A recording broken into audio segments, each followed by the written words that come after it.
கிறிஸ்தவர்கள் வேற்று மதத்தை சேர்ந்தவர்களை திருமணம் செய்வதற்கு பைபிள் அனுமதிக்குதா அப்படின்னு ஒருத்தர் கேட்ட கேள்விக்கு பதில் கொடுத்து ஒரு வீடியோவை 2 தினங்கள் முன்னால் வெளியிட்டிருந்தேன். இந்த வீடியோவில் பைபிள் அதற்கு அனுமதி கொடுக்கவில்லை அப்படின்னு சொல்லி விளக்கம் கொடுத்துருந்தேன். அந்த வீடியோவை பார்த்துட்டு சில கிறிஸ்தவர்கள் ஏன் மேலே வருத்தப்பட்டு கமெண்ட்ஸ் எழுதியிருக்கிறாங்க. அதாவது கிறிஸ்தவர்கள் வேற்று மதத்தை சேர்ந்தவர்களை திருமணம் செய்யக்கூடாதுன்னு நான் சொல்கிறதாக நினச்சிக்கிட்டு, அதனால் இந்த வீடியோனுடைய தொடக்கத்திலே ஒரு காரியத்தை தெளிவுபடுத்த விரும்புகிறேன். கிறிஸ்தவர்கள் வேற்று மதத்தை சேர்ந்தவர்களை திருமணம் செய்து கொள்ளலாம், தாராளமாக பண்ணிக்கலாம், ஒரு தவறும் கிடையாது. சரி, அப்படின்னா பைபிள் அதற்கு அனுமதி கொடுக்கலன்னு சொல்கிறீங்களே அப்படின்னு கேட்டிங்கன்னா, ஆமாம், பைபிள் அதற்கு அனுமதி கொடுக்கல. ஆனால் பைபிளை நீங்கள் பின்பற்றணும், பைபிள் சொன்னபடி நீங்கள் வாழணும்னு நான் சொல்லலை. உண்மையை சொல்லப்போனால் பைபிளை நீங்கள் பின்பற்றி வாழ வேண்டிய அவசியம் கிடையாது. அது ஏன் அப்படிங்கிறத பற்றி இந்த வீடியோனுடைய பின்பகுதியில் நான் விளக்கம் கொடுத்துருக்கேன். அதனால் வீடியோவை முழுமையாக பாருங்கள். திரும்பவும் சொல்கிறேன், கிறிஸ்தவர்கள் வேற்று மதத்தை சேர்ந்தவர்களை திருமணம் செய்து கொள்ளலாம். அவங்கள மதம் மாற்றம் செய்ய வேண்டிய அவசியம்லாம் இல்லை. அவங்க எந்த மதத்தை பின்பற்றுறாங்களோ அந்த மதத்திலே அவங்க இருக்கட்டும். நீங்கள் கிறிஸ்தவராக இருந்துட்டு அவங்கள திருமணம் பண்ணிக்கிட்டு குடும்பம் நடத்தலாம், ஒரு தப்பும் கிடையாது. ஆனால் இப்போ கேள்வி, அதை பைபிள் அனுமதிக்குதா இல்லையா அப்படிங்கிறது தான். அதுக்கு பதில் கொடுத்து தான் அந்த வீடியோவில் பைபிள் வசனங்களை காட்டி, பைபிள் இங்கே எல்லாம் வேற்று மதத்தவரை கிறிஸ்தவர்கள் திருமணம் செய்து கொள்ளக்கூடாதுன்னு சொல்லுதுன்னு விளக்கம் கொடுத்துருந்தேன். சரியா? ஓகே. இப்போ இன்னொரு காரியம், பைபிள் ஒரு இடத்துல வேற்று மதத்தை சேர்ந்தவர்களை கிறிஸ்தவர்கள் திருமணம் செய்யலாம் சொல்கிறதாக நினச்சிக்கிட்டு கிறிஸ்தவர்கள் ஒரு வசனத்தை எனக்கு மேற்கோள் காட்டி கமெண்ட்ஸ் எழுதியிருக்கிறாங்க. அதில் ஒரு கமெண்ட்டை இப்போ நீங்கள் திரையில் பாருங்கள். இவங்க என்ன கேட்குறாங்க பாருங்கள். 1 கொரிந்தியர் 7ஆம் அதிகாரம் 12 முதல் 14 வசனங்களை ஏன் குறிப்பிடவில்லை? விசுவாசியான கணவன் அவிசுவாசியான ஸ்திரீ மனைவியாக விரும்பினால் தள்ளிவிடக்கூடாது என்று சொல்லப்பட்டிருக்கிறது. Vice versa for unbeliever husband. விசுவாசியான நபரால் அவிசுவாசியான ஸ்பவுஸ் பரிசுத்தமாக்கப்படுகிறார், இதனையும் சேர்த்து விளக்கமளிக்கவும் அப்படின்னு கேட்டிருக்கிறாங்க. இவங்க இந்த 1 கொரிந்தியர் 7ஆம் அதிகாரம் 12 முதல் 14 வசனங்களை வாசித்து என்ன முடிவு கட்டிட்டாங்கன்னா, கிறிஸ்தவராக இருக்கிற ஒரு ஆணை வேற்று மதத்தை சேர்ந்த ஒரு பெண் திருமணம் செய்து கொள்ள விரும்பினால், மனைவியாக விரும்பினால், இந்த கிறிஸ்தவராக இருக்கிற ஆண் அந்த பெண்ணை வேணான்னு சொல்லி தள்ளிவிடக்கூடாது அப்படின்னு அந்த வசனத்தில் சொன்னதாக இவங்க நினச்சிக்கிட்டாங்க. அதே மாதிரி பெண்களுக்கும் கிறிஸ்தவராக இருக்கிற ஒரு பெண்ணை கிறிஸ்தவராக இல்லாத வேற்று மதத்தை சேர்ந்த ஒரு ஆண் திருமணம் செய்து கொள்ள விரும்பினால் அந்த பெண் அந்த ஆணை நிராகரிக்கக்கூடாது, தள்ளிவிடக்கூடாது, நீ கிறிஸ்தவர் கிடையாது அப்படின்னு சொல்லி. அப்படி பவுல் எழுதியிருக்கிறதாக இவங்க நினச்சிக்கிட்டு என்கிட்ட விளக்கம் கேட்குறாங்க. இப்போ உண்மையிலே பவுல் அப்படி தான் எழுதியிருக்கிறாரா? பாருங்கள் திரையில் அந்த வசனங்களை. பவுல் அங்கே என்ன சொல்கிறார்? சகோதரன் ஒருவனுடைய மனைவி அவிசுவாசியாய் இருந்தும் அவனுடனே வாசமாயிருக்க அவளுக்கு சம்மதம் இருந்தால் அவன் அவளை தள்ளிவிடாதிருக்க கடவன். அப்படியே ஒரு ஸ்திரீயினுடைய புருஷன் அவிசுவாசியாய் இருந்தும் அவளுடனே வாசமாயிருக்க அவனுக்கு சம்மதம் இருந்தால் அவள் அவனை தள்ளிவிடாதிருக்க கடவள். இங்கே பவுல் திருமணம் ஆகாதவர்கள் யாரை திருமணம் செய்து கொள்ளலாம் என்பதை பற்றி பேசலை. கிறிஸ்தவர் ஒருவர் கிறிஸ்தவராக இல்லாத ஒரு பெண்ணை திருமணம் பண்ணிக்கலாம், அந்த பெண்ணுக்கு விருப்பம் இருந்தா, அல்லது கிறிஸ்தவராக இருக்கிற பெண் கிறிஸ்தவராக இல்லாத ஒரு ஆணை திருமணம் பண்ணிக்கலாம், அந்த ஆணுக்கு விருப்பம் இருந்தா அப்படின்னு சொல்லலை. அவங்க அப்படி திருமணம் பண்ணிக்கிறேன்னு வரும்போது அவங்கள தள்ளி விடாதீங்கன்னு சொல்லலை. இங்கே யாரை பற்றி பேசிகிட்டு இருக்க தெரியுமா? ஏற்கனவே கல்யாணமாகி குடும்பம் நடத்திக்கிட்டு இருக்கிறவங்களில் ஒருத்தர் கிறிஸ்தவர் ஆகிட்டார்னா இன்னொருத்தர் கிறிஸ்தவராக இல்லாமல் இருப்பார்ல, மனைவியோ கணவனோ, அவங்க இவரோட குடும்பம் நடத்துறதுக்கு விருப்பத்தோடு இருந்தாங்கன்னா அவங்கள தள்ளிவிட வேண்டாங்கிறார். அவ்வளவுதான். தள்ளிவிடக்கூடாதுன்னா இல்லை உன்னை நான் கல்யாணம் பண்ணிக்க மாட்டேன் அப்படின்னு சொல்கிறத பற்றி இல்லை. தள்ளிவிடக்கூடாதுன்னா விவாகரத்து பண்ணக்கூடாதுன்னு அர்த்தம். ஆங்கில பைபிள்லாம் இந்த வசனம் எப்படி இருக்குன்னு பாருங்கள். என்ன எழுதியிருக்கு? He should not divorce her. விவாகரத்து பண்ணக்கூடாது. She should not divorce him. விவாகரத்து நீங்கள் யாரை பண்ணுவீங்க? ஏற்கனவே திருமணம் பண்ணவங்கள தான். அப்போ இது புதிதாக ஒருத்தர் திருமணம் செய்வது எப்படி அப்படிங்கிறத பற்றி இல்லை. ஏற்கனவே திருமணம் ஆனவங்க கிறிஸ்தவர் ஆகிட்டாங்கன்னா அவங்களுடைய மனைவியோ கணவனோ கிறிஸ்தவர் ஆகலைன்னா என்ன பண்ணுறது?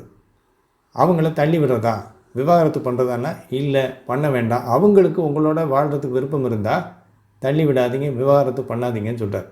அவ்வளோதான். அப்போது இது ஏற்கனவே திருமணம் ஆனவர்களை பற்றியதை தவிர புதிதாக திருமணம் செய்து கொள்ளப் போகிற கிறிஸ்தவர்கள் வேற்று மதத்தை சேர்ந்தவர்களை திருமணம் செய்து கொள்ளலாம் அப்படின்னு பவுல் இங்கே எழுதலை. சரியா? இப்போ எங்கே எல்லாம் பைபிளில் கிறிஸ்தவர்கள் வேற்று மதத்தை சேர்ந்தவர்களை திருமணம் செய்து கொள்ளக்கூடாதுன்னு எழுதியிருக்குது அப்படிங்கிறத நம்ம பார்க்க போகிறோம். திரும்பவும் சொல்கிறேன், கிறிஸ்தவர்கள் வேற்று மதத்தை சேர்ந்தவர்களை திருமணம் செய்து கொள்ளக்கூடாதுன்னு நான் சொல்லலை. தாராளமாக நீங்கள் பண்ணிக்கலாம், ஒரு தப்பும் கிடையாது. பைபிளை பின்பற்றி நீங்கள் வாழணும்னு அவசியம் கிடையாது. ஏன்னா பைபிள் இந்த காலத்துக்கு ஒத்து வராத ஒரு புத்தகம், நடைமுறைக்கு ஒவ்வாத ஒரு புத்தகம். அதை நீங்கள் பின்பற்ற வேண்டாம். ஆனால் அதே நேரத்தில் கிறிஸ்தவர்கள் வேற்று மதத்தை சேர்ந்தவர்களை திருமணம் செய்து கொள்வதற்கு பைபிள் அனுமதிக்குதான்னு கேட்டால் நிச்சயமாக அனுமதிக்கவில்லை. அதை தான் இந்த வீடியோவில் பார்க்க போகிறோம். கிறிஸ்தவர் ஒருவர் வேற்று மதத்தை சேர்ந்தவரை திருமணம் செய்து கொள்வதற்கு பைபிள் அனுமதிக்குதா? சிம்பிளான பதில் இல்லை.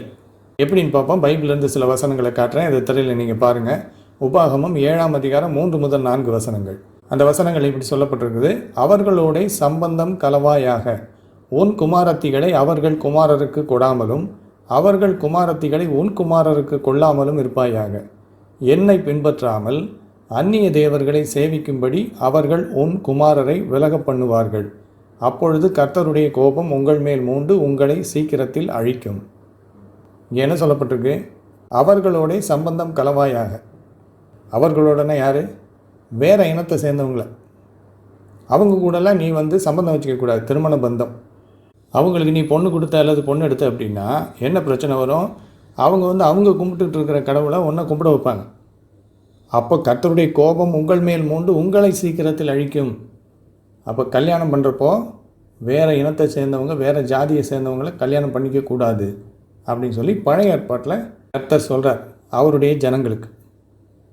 அப்போது இதன்படி பார்த்தா அந்த கர்த்தரை வணங்குகின்ற ஜனங்கள் அவரை வணங்காதவர்களை திருமணம் பண்ணக்கூடாது. பைபிளில் இருக்கிற கடவுளை வணங்காதவர்களை, பைபிளில் இருக்கிற கடவுளை வணங்குகின்றவர்கள் திருமணம் செய்யக்கூடாது. சரியா? அப்போ இதிலேருந்தே தெரிஞ்சுக்கலாம் நீங்கள் கிறிஸ்தவர்கள் வேறு மதத்தை சேர்ந்தவர்களை திருமணம் பண்ணலாமா வேண்டாமா அப்படின்னு. ஆனால் இப்போ ஒரு கேள்வி வரும், நீங்கள் காட்டுற இந்த வசனம் பழைய ஏற்பாட்டில் இருக்குது. பழைய ஏற்பாடு என்பது பழைய உடன்படிக்கை, அது முடிஞ்சு போச்சு. இப்போ இயேசு கிறிஸ்து வந்துட்டார். இயேசு கிறிஸ்து வந்தவொன்னே அவர் எல்லாத்தையும் மாற்றிட்டார். அவர் புதிய உடன்படிக்கைக்குரியவராக நம்மை மாற்றிவிட்டார். நாம் அவர் என்ன சொல்கிறாருன்னு தான் கேட்கணும். புதிய ஏற்பாட்டில் என்ன சொல்லியிருக்குது அப்படிங்கிறத தான் பார்க்கணும் அப்படின்னு சொல்லி சில பேர் சொல்லுவாங்க. அதையும் பார்ப்போம். புதிய ஏற்பாட்டில் என்ன சொல்லப்பட்டிருக்குது அப்படி. 1 கொரிந்தியர் 7ஆம் அதிகாரம் 39ஆம் வசனத்தில் பவுல் இப்படி எழுதியிருக்கார். மனைவியானவள் தன் புருஷன் உயிரோடு இருக்கும் காலமளவும் பிரமாணத்தினால் கட்டப்பட்டிருக்கிறாள். தன் புருஷன் மரித்த பின்பு தனக்கு இஷ்டமானவனாயும் கர்த்தருக்குட்பட்டவனாயும் இருக்கிற எவனையாகிலும் விவாகம் பண்ணிக்கொள்ள விடுதலையாய் இருக்கிறாள். ஒரு பொண்ணோட கணவன் இறந்து போயிட்டா அந்த பொண்ணு இன்னொரு தடவை கல்யாணம் பண்ணிக்கலாம் அப்படின்னு சொல்லி பேசுகிறாரு இங்கே பவுல். அப்படி பேசும்போது அவளுக்கு பிடிச்ச யாரை வேணாலும் கல்யாணம் பண்ணிக்கலாம், ஆனால் அவன் கர்த்தருக்கு உட்பட்டவனாக இருக்கணும், இயேசு கிறிஸ்துவை ஏற்றுக்கொண்டவனாக இருக்கணும் அப்படின்னு சொல்லி சொல்கிறார். அப்போ இங்கே புதிய ஏற்பாட்டிலையும் இதுதான் நிபந்தனை. நீங்கள் யாரை வேணாலும் கல்யாணம் பண்ணிக்கலாம், அவங்க ஆனால் கிறிஸ்தவர்களாக இருக்கணும். கிறிஸ்தவர் அல்லாதவரை திருமணம் செய்து கொள்ளக்கூடாது. இது புதிய ஏற்பாட்டிலும் கொடுக்கப்பட்டிருக்கிற ஒரு கட்டளை. அடுத்து 2 கொரிந்தியர் 6ஆம் அதிகாரம் 14ஆம் வசனத்துலையும் பவுல் ஒன்று எழுதியிருக்கார், அதையும் வாசிப்போம். அங்கே என்ன சொல்கிறார் பாருங்கள். 2 கொரிந்தியர் 6:14 அந்நிய நுகத்திலே அவிசுவாசிகளுடன் பிணைக்கப்படாதிருப்பீர்களாக. நீதிக்கும் அநீதிக்கும் சம்பந்தம் ஏது? ஒளிக்கும் இருளுக்கும் ஐக்கியம் ஏது? இங்கே திருமணத்தை பற்றி குறிப்பாக அவர் சொல்லலை. ஆனால் பொதுவாக எல்லா விஷயத்துலையுமே அவிசுவாசிகளுடன், கிறிஸ்தவர்கள் அல்லாதவர்களோடு நீங்கள் ஜாயின் ஆகக்கூடாது, நீங்கள் கை சேர்க்கக்கூடாது, அவங்க கூட கூட்டு சேரவே கூடாது, அவங்ககிட்டேருந்து விலகி இருக்கணுன்றார் பவுல். அப்படி சொல்லும்போது கிறிஸ்தவர்களையும் மற்றவர்களையும் பிரித்து காமிக்கிறார். 2 பேருக்கு என்ன வித்தியாசம் அப்படின்னு. நீதிக்கும் அநீதிக்கும் சம்பந்தம் ஏதுங்கிறார். கிறிஸ்தவர்கள் எல்லாரும் நீதிமான்களாம், அப்போ மற்றவங்களாம் அநீதியாக வாழ்பவர்கள், அயோக்கியர்கள்ன்றார். பைபிளை பொறுத்தளவு கிறிஸ்தவர்கள் அல்லாத எல்லோரும் அயோக்கியர்கள், கிறிஸ்தவங்க மட்டும்தான் நீதிமான்கள். அதனால் அவங்க கூட எப்படி போய் நீங்கள் கை கோர்க்கலாம்? அது பிஸ்னஸாக இருந்தாலும் சரி, நீங்கள் கல்யாணம் பண்ணிக்கிறதா இருந்தாலும் சரி, வேறு எந்த விஷயமா இருந்தாலும் சரி, எதுலேயுமே நீங்கள் கிறிஸ்தவர்கள் அல்லாதவர்களோடு போய் சேரக்கூடாது. அதுக்காக கிறிஸ்தவங்க கிறிஸ்தவர்கள் அல்லாதவர்களோட எந்த விதமான உறவுமே வச்சுக்கக்கூடாது, பேச்சுவார்த்தை இருக்கக்கூடாதுன்னு பவுல் சொல்லலை. ஏன்னா 1 கொரிந்தியர் 5ஆம் அதிகாரத்தில் கிறிஸ்தவர்கள் அல்லாதவர்களோடு உறவு வச்சுக்காமல் இந்த உலகத்தில் வாழ முடியாதுன்னு அவரே சொல்கிறார். ஆனால் இந்த வசனத்தில் 2 கொரிந்தியர் 6:14 அவர்களோடு சேர்ந்து பிணைக்கப்படாது இருப்பீர்களாகன்றார். இதுக்கு என்ன அர்த்தம் அப்படின்னா, இயேசுவை ஏற்றுக்கொள்ளாதவர்களோடு சேர்ந்து ஒரே நோக்கத்தோடு நீங்கள் செயல்படக்கூடாதுங்கிறார். ஏன்னா உங்களுடைய நோக்கம் வேறு, அவங்களுடைய நோக்கம் வேறங்கிறார். நீங்கள் நீதி உள்ளவர்கள், அவர்கள் நீதி இல்லாதவர்கள். நீங்கள் ஒளியிலே வாழ்கிறீர்கள், அவர்கள் இருளிலே வாழ்கிறார்கள். 2 பேரும் சேர்ந்து ஒன்றா செயல்பட முடியாதுங்கிறார். அப்போ இது எல்லா விஷயத்துலையும் பொருந்தும். ஒளிக்கும் இருளுக்கும் ஐக்கியம் எதுன்னு கேட்குறாரு. ஒளினா கிறிஸ்தவங்கள் எல்லாம் ஒளியில் வாழ்கிறவங்க. கிறிஸ்தவர்கள் அல்லாதவர்கள் எல்லோரும் இருளில் வாழ்ந்துக்கிட்டு இருக்கிறாங்க. சரியா? அப்போ நீங்கள் பைபிளை கரெக்டாக கடைப்பிடிக்கணும்னா கல்யாண விஷயத்தில் மட்டும் இல்லை, எந்த விஷயத்துலையும் யார் கூட நீங்கள் கூட்டு வச்சுக்கக்கூடாது. கிறிஸ்தவர்கள் அல்லாதவர்களோடு வேலை செய்யலாம், அது பிரச்சனை இல்லை. கிறிஸ்தவர்கள் அல்லாதவர்களுக்கு கீழே வேலை செய்கிறத பைபிள் அனுமதிக்குது. ஆனால் கிறிஸ்தவர்கள் அல்லாதவர்களோடு விருப்பப்பட்டு இணைந்து பணியாற்றக்கூடாது, கூட்டு வச்சுக்கக்கூடாது, பார்ட்னர்ஷிப் வச்சுக்கக்கூடாது, தொழில் செய்யக்கூடாது, அரசியல் கட்சிகளோடு சேர்ந்து பணியாற்றக்கூடாது, சமூக இயக்கங்களோடு சேர்ந்து அவங்களோட எந்த விதமான வேலையிலையும் ஈடுபடக்கூடாது. கிறிஸ்தவர்கள் அல்லாத யார் கூடயும் சட்டப்பூர்வமான கூட்டுறவு வைத்து கொள்ளக்கூடாது. ஏனென்றால் கிறிஸ்தவர்கள் எல்லாம் யார்? நீதிமான்கள். மற்றவங்கள்லாம் நீதிமான்கள் கிடையாது. அதாவது அயோக்கியர்கள் அப்படின்னு பைபிள் மறைமுகமாக சொல்லுது. புரிஞ்சுதா? நல்ல ஒரு விஷயத்தை கவனிங்க. நான் ஏற்கனவே ஒரு வீடியோவில் விளக்கி சொல்லியிருந்தேன், பைபிளை இன்றைக்கி நாம் பின்பற்ற முடியாது அப்படின்னு. இன்றைக்கி நாம் கடைப்பிடிக்க முடியாது. ஏனென்றால் இந்த புத்தகம் இன்றைக்கு வாழ்பவர்களுக்காக எழுதப்பட்டது அல்ல. It is not a guide book for our life today. அந்த வீடியோவில் நான் அதை விளக்கி சொன்னப்போ பல பேர் மறுப்பு தெரிவித்தாங்க. அதை எப்படி நீங்கள் சொல்லலாம் அப்படின்னு. அந்த வீடியோலேயே நான் காமிச்சிருந்தேன் சில வசனங்களை. அந்த வசனங்களையெல்லாம் கிறிஸ்தவங்க இன்றைக்கி பின்பற்றுவது கிடையாது, ஏன்னா பின்பற்ற முடியாது அப்படின்னு. அதையும் ஒத்துக்காமல் ஆர்கியூ பண்ணிக்கிட்டு இருந்தாங்க கிறிஸ்தவங்க என்கிட்ட. அதை எப்படி நீங்கள் சொல்லலாம் பைபிள் என்பது இந்த காலத்துக்குரியது அல்ல அப்படின்னு? உங்களுக்கு யார் அதிகாரம் கொடுத்தது அப்படின்னு? எனக்கு ஒரு அதிகாரமும் இல்லை. பைபிள் எடுத்து வாசிக்கிற எல்லாருக்குமே புரியும், பைபிளை இன்றைக்கி யாராலையும் பின்பற்ற முடியாது. கிறிஸ்தவங்க இன்றைக்கி பைபிளை பின்பற்றுவது கிடையாது. புரிஞ்சுதா? அதுக்கு ஒரு உதாரணம் தான் இந்த வசனம். இந்த வசனத்தில் பவுல் என்ன சொல்கிறார்? அந்நிய நுகத்திலே அவிசுவாசிகளுடன் பிணைக்கப்படாதிருப்பீர்களாக. கிறிஸ்தவர்கள் அல்லாதவர்களோடு நீங்கள் எந்த விஷயத்துலையும் கூட்டு சேரவே கூடாது, எந்த விஷயத்துலையும். ஏன்னா கிறிஸ்தவர்கள் எல்லோரும் நீதிமான்கள், மற்றவங்கள்லாம் அயோக்கியர்கள். கிறிஸ்தவர்கள் எல்லோரும் ஒளியிலே வாழ்கிறார்கள், மற்றவங்கள்லாம் இருளில் வாழ்ந்துக்கிட்டு இருக்கிறாங்க. அவங்க கூட நீங்கள் சேரவே கூடாது. இதுதான் பைபிள் கொடுத்துருக்கிற சட்டம். இதை பின்பற்றி வாழ முடியுமா உங்களால்? அப்புறம் எதுக்கு பைபிளை நான் பின்பற்றுறேன் அப்படின்னு சொல்லிக்கிட்டு இருக்கிறீங்க? அந்நிய நுகத்திலே அவிசுவாசிகளுடன் பிணைக்கப்படாதிருப்பீர்களாக. ஒளிக்கும் இருளுக்கும் ஐக்கியம் ஏது? அப்போது பைபிளை நீங்கள் பின்பற்றினீங்கன்னா இந்த உலகத்தில் நீங்கள் மற்றவங்களோடு சேர்ந்து எதுவுமே செய்ய முடியாது. அதனால் யோசித்து முடிவு பண்ணுங்கள். பைபிளை நான் பின்பற்றி வாழணும் அப்படின்னா அதனுடைய அர்த்தம் என்ன அப்படிங்கிறத புரிஞ்சுக்கங்க. ஏதோ எனக்கு விருப்பமான வசனத்தை மட்டும் பைபிளிலேருந்து எடுத்து அதை பின்பற்றிக்கிட்டு நான் பைபிளின்படி வாழ்ந்து கொண்டு இருக்கிறேன் அப்படின்னு சொன்னீங்கன்னா உங்களுக்கும் அவிசுவாசிகளுக்கும் வித்தியாசம் இல்லை. பவுல் இங்கே சொல்கிறார் இல்லையா, நீதிக்கும் அநீதிக்கும் சம்பந்தம் ஏதுன்னு. நீங்கள் இந்த அநீதி கேட்டகரியில் போயிடுவீங்க. ஒளிக்கும் இருளுக்கும் ஐக்கியம் ஏதுன்னு கேட்குறாருல, நீங்கள் இந்த இருள் கேட்டகரியில் போயிடுவீங்க. நீங்கள் உண்மையிலே நீதிக்குரியவராக இருந்தால் அவிசுவாசிகளோடு நீங்கள் சம்பந்தமே வச்சுக்கக்கூடாது, அந்நிய நுகத்தோடு பிணைக்கப்படாது இருக்கணும். சரி, அப்போ 2 விஷயத்தை நாம் நல்லா புரிஞ்சுக்கணும். ஒன்று, கிறிஸ்தவர்கள் வேற்று மதத்தை சேர்ந்தவர்களை திருமணம் செய்வதற்கு பைபிள் அனுமதிக்கவில்லை. அதே நேரத்தில் பைபிள் சொல்கிறத நீங்கள் கடைப்பிடிக்க வேண்டிய அவசியமும் கிடையாது. ஏன்னா பைபிள் என்பது இன்றைய காலகட்டத்திலே நாம் எப்படி வாழ வேண்டும் என்பதை கற்றுக் கொடுப்பதற்காக எழுதப்பட்ட புத்தகம் அல்ல.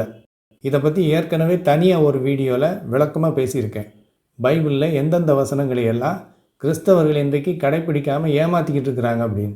அதாவது பைபிளை நாம் கடைப்பிடிக்கணும்னு சொல்லிக்கிட்டு பைபிளில் இருக்கிற பல காரியங்களை அவங்க கடைப்பிடிக்கிறதே கிடையாது. ஏன்னா அவங்களுக்கே தெரியும் அது கடைப்பிடிக்க முடியாதுன்னு. அந்த வீடியோவை தயவுசெய்து நீங்கள் பாருங்கள். கமெண்ட் செக்ஷனில் அந்த வீடியோனுடைய லிங்க்கை கொடுத்துருக்கேன். அதனால் பைபிள் என்ன சொல்லுதுன்னு பார்த்து அதன்படி தான் நான் வாழணும்னு நினச்சிங்கன்னா வேற்று மதத்தை சேர்ந்தவர்களை திருமணம் பண்ணாமல் இருந்தால் மட்டும் போதாது, இன்னும் பல காரியங்களில் வேற்று மதத்தை சேர்ந்தவங்களோட நீங்கள் சேரவே கூடாது. அது இன்றைய காலகட்டத்திலே நடக்காத காரியம். அதனால் தயவுசெய்து நீங்கள் பைபிளை மூடி வச்சுட்டு இன்றைக்கு எப்படி நீங்கள் வாழ்ந்தால் உங்களுக்கும் பிறருக்கும் பிரயோஜனமாக இருக்கும் என்பதை யோசித்து வாழ்க்கையில் ஒவ்வொரு முடிவுகளையும் எடுங்க.